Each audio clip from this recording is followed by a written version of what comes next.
We're grateful for who God is.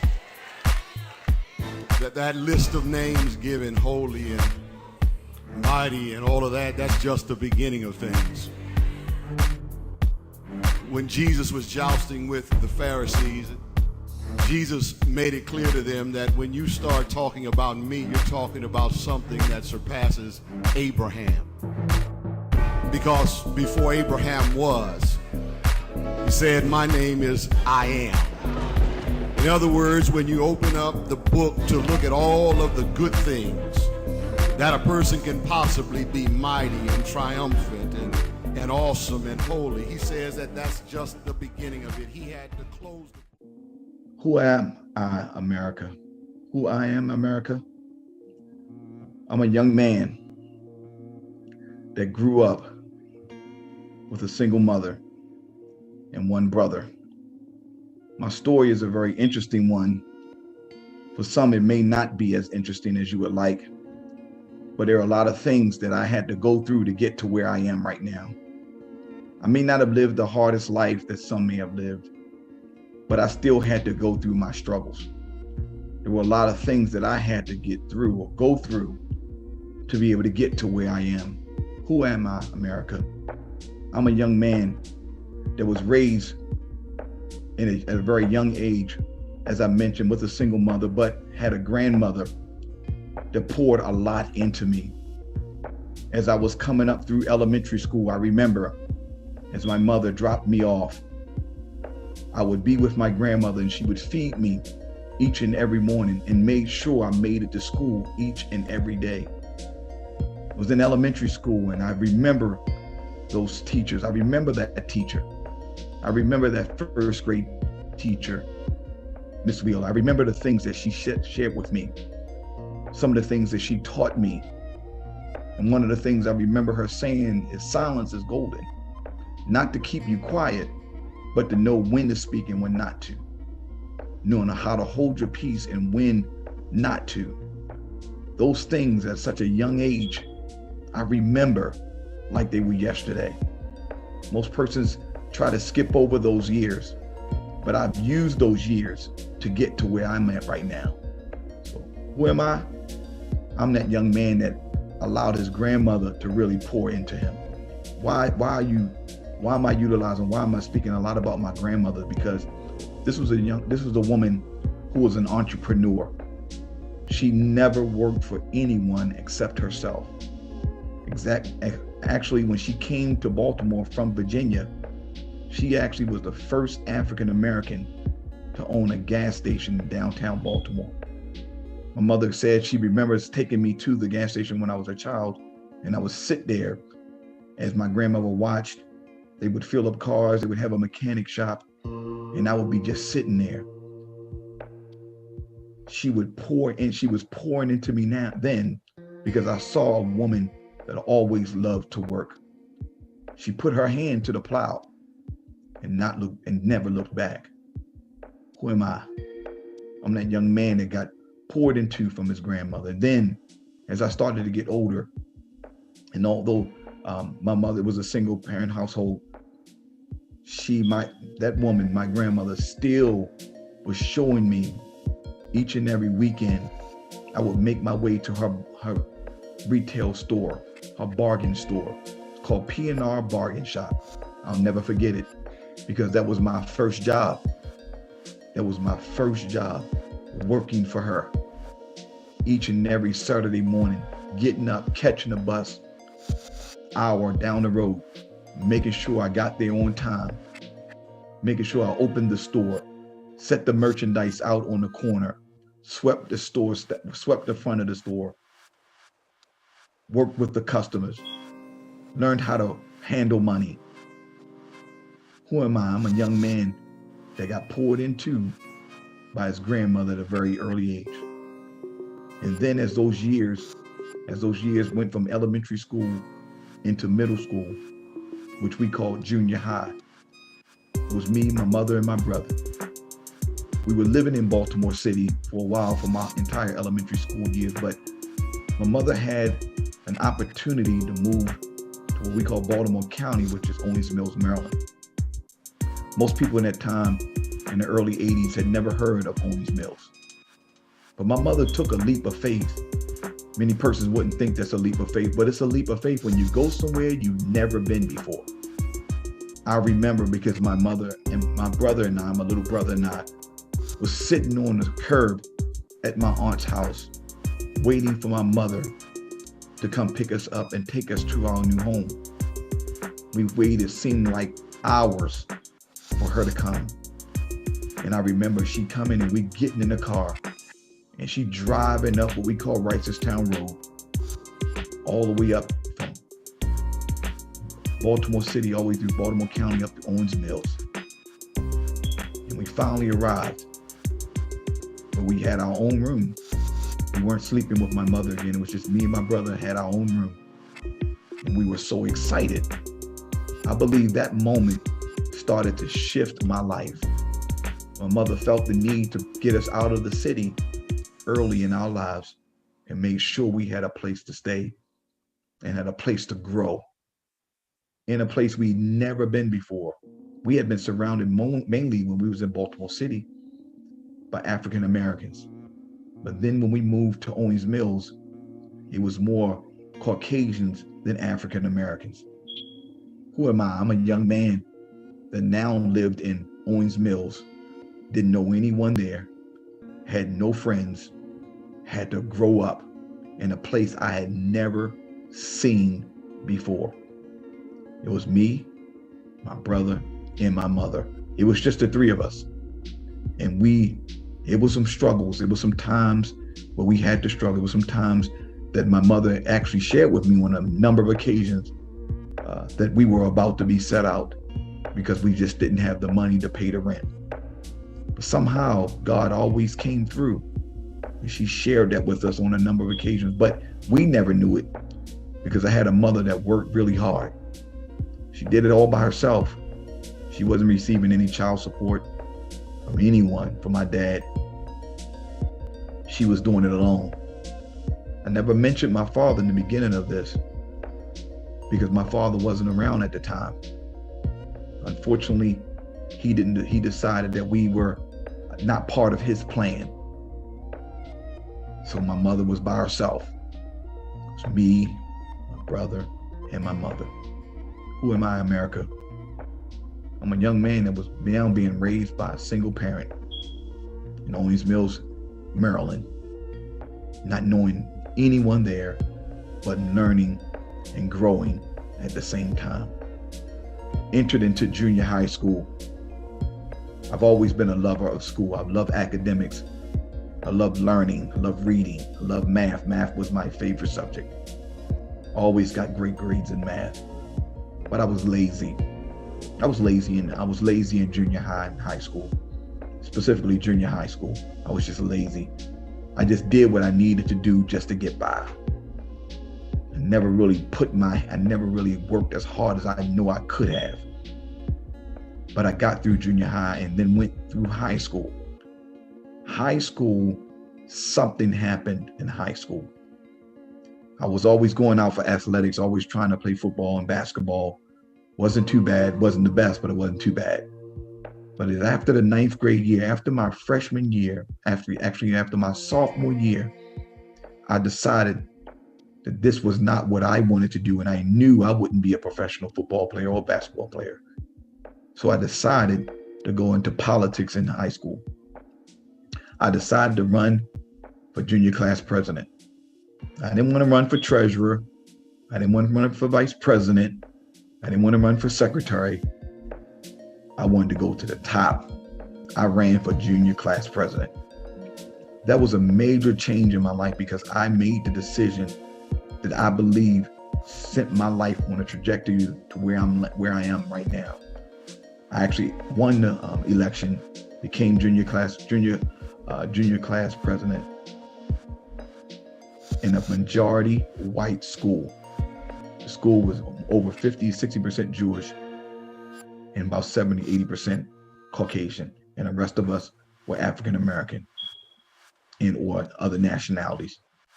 But I still became junior class president because that's the kind of reach God showed me, that's the kind of influence he was showing me at a very early age in 11th grade. Then in 11th grade, another thing changed my life. Who am I, America? I'm a young man raised by a single mother with a brother, but then found the woman that I would eventually marry. My wife and I met in 11th grade. 11th grade in high school. We dated for those 11th and 12th grade years. And even when we entered into the 12th grade, I ran for senior class president and won that. I was junior class president and senior class president. Those, I believe, are the years that set the foundation of my life. Because as I mentioned, the woman that I met, the woman that I was literally the person that we knew we were meant for each other, would be the woman I would eventually marry. But before that, right after high school, right after graduating high school, I decided to go into the military. I decided to go into the Air Force directly out of high school. As soon as I graduated, went to Lackland Air Force Base in San Antonio for basic training. From there, went to Biloxi, Mississippi for training school. And the moment I left Biloxi, Mississippi from training, I proposed to my wife. Came home. We literally got married in about 30 days after I came home.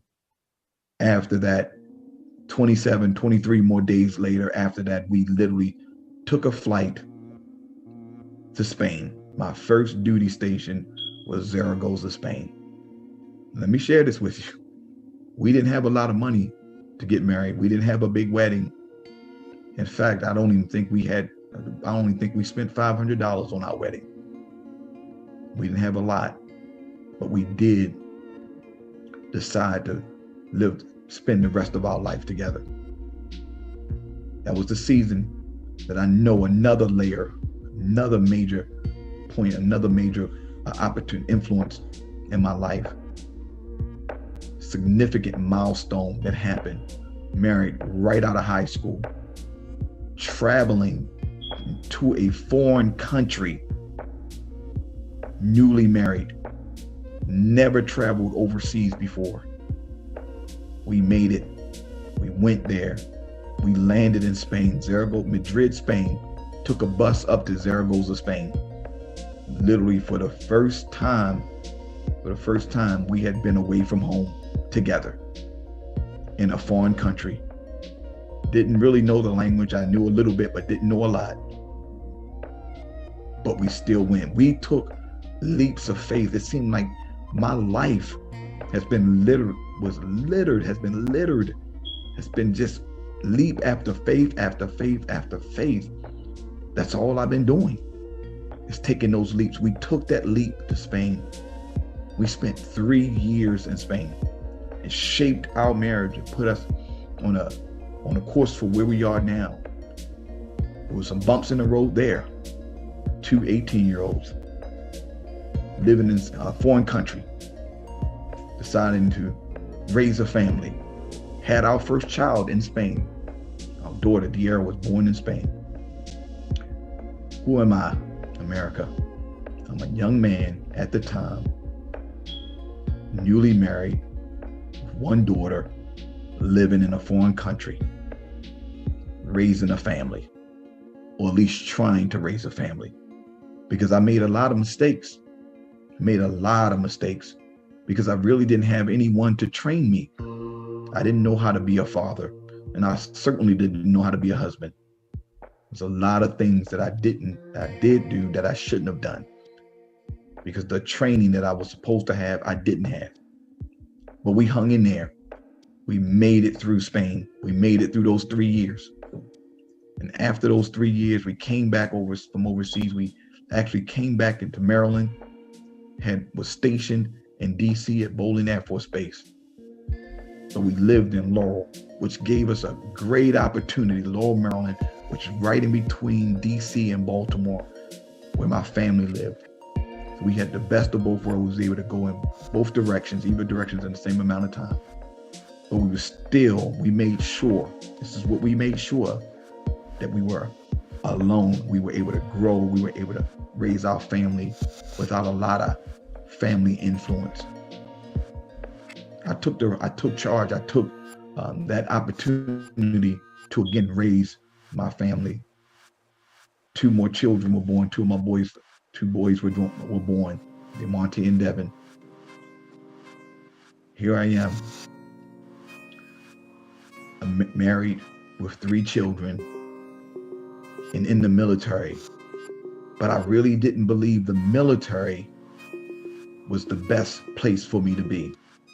Everyone told me, don't get out. Don't retire. Do not get out. Stay in the military. You're going to get benefits. You're going to have retirement plan. You need to stay. But God told me to leave. And I literally decided not to re-enlist. I didn't re-enlist. So who am I now? I'm a father, a husband, and a person without a job because I decided not to re-enlist. It was hard that first year because I really felt like I made a mistake. I thought it'd be easy to find a job, but it wasn't as easy as I thought. I really thought about going back in. Well, something happened in our family. My wife lost her brother. And before that, we went to church. I went to a church I had never been to before, and I heard the word preached by a pastor. And that day, I truly believe that God was speaking through me to be a part of the kingdom expansion. That day, I truly believe I started to really say yes to God. That moment, I believe, shifted everything when I began to really become be a part of the mission of Jesus Christ. That means expanding the kingdom by executing ministry and excellence. That was the turning point in my life. I decided, in my own words, in my own vernacular, to go all in the church.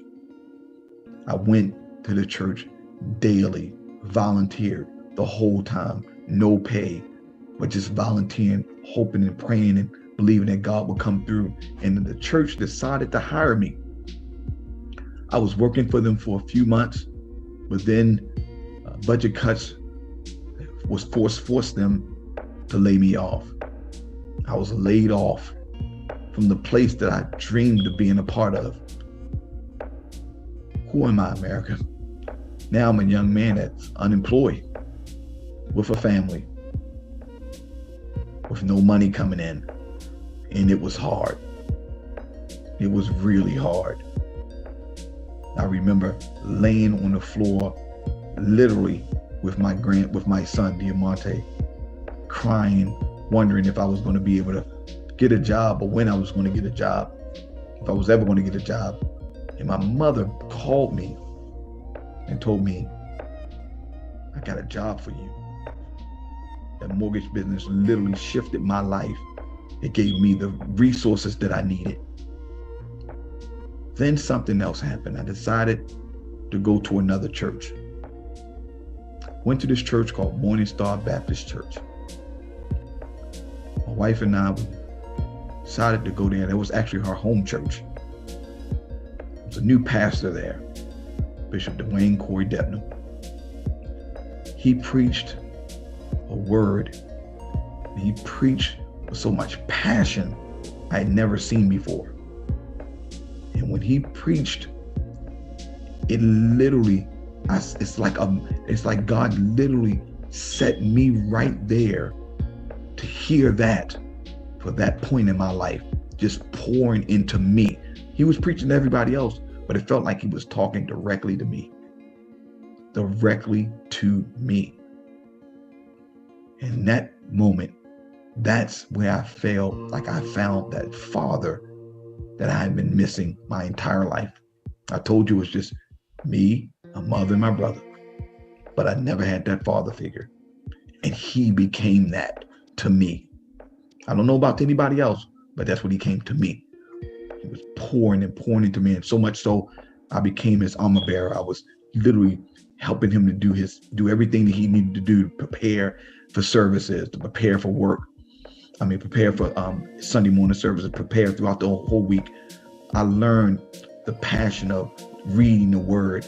I gained the passion of reading the word. And then, let me tell you, I read this book, listen to me, called The Cost of Discipleship from Dietrich Bonhoeffer. Let me tell you, that book changed my entire life. The moment I read that book, that was my calling. I was called to preach the word of God. I was called to minister the word. My initial sermon, December 1999, is when I preached my initial sermon. That month of that year. I preached it, and then the crazy thing was my wife preached hers the year after, December 2000. So we were on the same course, preaching. And then I found my gift. My gift was teaching. So I began to teach Sunday school. I taught all these different classes Christian education classes. And then God gave me the opportunity to start a ministry called the mentoring ministry that we had at the church. It was an incredible ministry called Rites of Passage, ROP. We started that ministry from scratch. It started and it caught fire. We had over 100 kids at one time in that ministry. Over 100 young men at one time in that ministry, and they all were being fed. The ministry was gaining national attention. In fact, the late the great Elijah Cummings actually ministered for our culmination 2 years in a row, and he was sharing this ministry with everyone he knew. It was so powerful, had so much influence. We were training other churches on how to do a mentoring ministry. That ministry showed me that I knew how to lead, because I had to lead these men that were much older than me. I had to lead them on how to grow a ministry, but not only grow it, sustain it. It's one thing to grow something, as I've learned. It's one thing to grow something, but it's another thing to sustain it. And I learned how to sustain the ministry. And from there, I was put in charge of the stewardship ministry, and then the Christian education ministry for a brief year. For a brief year, I was put in charge of the Christian education ministry. And that was the point in my life that I knew I was called to pastor, because I had to lead so many persons that were under me, so many classes, so many individuals that were part of the classes, part of our discipleship ministry. I had to lead all of these individuals. So who am I now? I'm an associate minister, the armor bearer to the pastor, a husband, a father, and a full-time student at Howard University. Full-time student to get my master's degree. Doing all of those things in a full-time student. Eventually graduated. My wife and I graduated at the same time from Howard University. Got our master's degree, same time from Howard University. And then we decided to go to a school called Ashland University in Ashland, Ohio, to do our doctorate. Did it together, finished it, graduated at the same time with our D-Min. And we knew at that point, it was time for us to launch our own ministry. I had an opportunity to pastor a ministry that was already in existence. But God said, it's time for you to launch your own. I want you to start a church. That was one of the biggest undertakings that you could ever have. Starting a church. That's where we are now. So who am I, America? You are talking to a pastor, a person with a doctorate degree, a master's, bachelor's, and an associate's degree. 4 degrees, pastoring a church, trying to grow a ministry along with my wife, We're both pastoring this great ministry called New Kingdom Faith in Glen Burnie, Maryland. Ministries extended to all parts of the community throughout Glen Burnie, Severn, and Hanover, Maryland, touching many lives. Young man that grew up in elementary school years in Baltimore with a single mother, literally moving out to Owings Mills in Baltimore County, and that mother growing, teaching, and pouring into us, and allowed me to become the man that I am right now. There's a part of the story that I left out, but I want to make sure I mention it because it has me doing the ministry work that I'm doing right now. And that is, when I was overseas with my wife, my father passed away. My daughter was about to be born, but I didn't come home because my father and I didn't have that relationship. One day when I came home, I was in Laurel, and I actually looked and found my father's death certificate. And my father's death certificate read off the things that he had in his body. And it showed that he was HIV positive and he had heroin in his body. My father was an addict, and I didn't know it. It crushed me. It crushed me because I didn't know he was dealing with that disease. Addiction is a disease. And I prayed and begged for his forgiveness, and I asked for him to forgive me, and I told him that I was sorry. I told him I was sorry for thinking of him that way and not knowing that he had to battle a disease that most people lose the fight to. That has made me who I am. That has made me who I am. One of the major pillars of my life. I have a compassion for the recovering addict. I have a compassion for the addict that most people don't have. Maybe not meant to have, but that's what he told me to do. To love on them as much as I possibly could. To love on them as hard as I could. So who am I, America? I'm a pastor, wife, a husband, a wife of 34 years, father of 3, grandfather of 4, 2 companies, 1 business, another nonprofit, a number of things that God has called me to do. Who am I, America? I'm that father. I'm that man that God has called me to be. And I'm so grateful for who I am. God bless you.